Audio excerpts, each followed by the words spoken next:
Hey, what's up? This is Ricardo at Parts People, and in this video, we'll outline the steps for completing a part replacement on your Dell PC.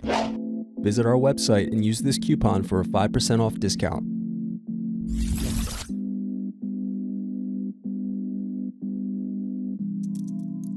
Unscrew and remove bottom base.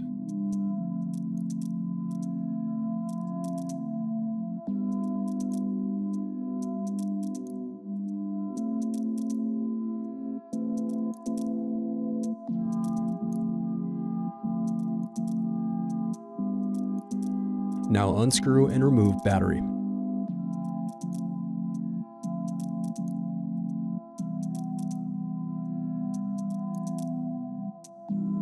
Disconnect cooling fan.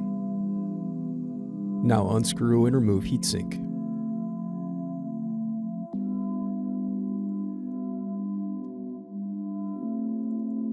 Thanks for watching. Don't forget to like and subscribe if you enjoyed this video.